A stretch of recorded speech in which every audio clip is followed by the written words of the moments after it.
God, I missed Walt. I talked to him yesterday. I just want to publicly congratulate him for our cross-country championship. Championships aren't easy to win, so I decided that's a good way to start out this week, hopefully for all our sports. But, I'm excited about the Champions Classic. I mean, there's no question some injuries have made it a little more difficult in some ways, but at the same time, what a great way to start the season. For us, for our players, for our university program, for everything. Being in this event, as I said, is great for all of us. When you look at the top 4 teams in the AP poll, I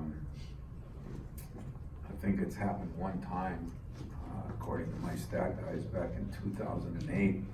They had 4 teams in there, and that was at the Final Four. And Champions Classic had the top 4 teams in the coaches poll in 17. And so it's not something that happens very often.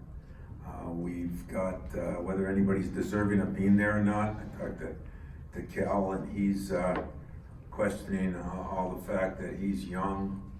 I told him he's the oldest team I've seen Kentucky have in 10 years. They start supposedly maybe 2 freshmen, a 5th-year senior, and 2 second-year seniors, because if you're in Kentucky more than a year, you're classified as a senior, not a sophomore. On us, we had a great week of practice. About 3 of the 4 days were really good. Cash and Xavier know what's expected of them, and Aaron is constantly progressing. It's the other guys that are going to be important. I think those guys are going to know what it takes. But for all the talk about experience, we have some.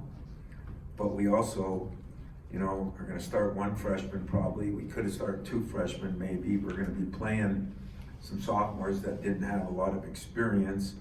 And hopefully Kyle Arns, he's been progressing in practice. Will definitely be able to play.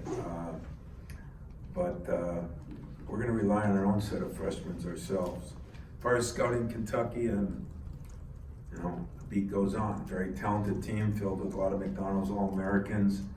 But the experience from last year with Higgins and Montgomery, 2 good players, very good players. I think it's Corley kid is supposed to be the most improved player from last year. He is the best shooter on the team. I think in Higgins it'll be an interesting matchup because even though he scored points and he has assists, they say he's the best defensive player maybe in the whole league. Montgomery is, a strong kid. He started 9 of the last 11 games last year. So that's a lot of experience for Kentucky. And Sestina, who you watch him on film, has had a body transformation since when we played him when he was at Bucknell. But he played very good in both their openers. He's a guy that's a stretch 4. He can shoot the ball. And I recruited, of course, Tyrese Maxey, who I think is one of the best guards that I had seen. He's steady, he's solid, he can do a lot of things. He's got size, he's got strength. He can shoot the ball, and yet he's athletic. Khalil Whitney, if he starts, he was the other guy. Other freshman who they had in the starting lineup on their last game. And he's a kid who is very, very athletic, maybe the best athlete, kind of like an Aaron Harris for us. So they've got enough weapons that they definitely don't need anybody feel sorry for them, and I don't think we need anybody feeling sorry for us. It's just the adjustments we make now without Josh, and how fast we pick up on that. Question? Coach in the back right here, actually 2 questions. First of all, do you like jumping into the fire like this against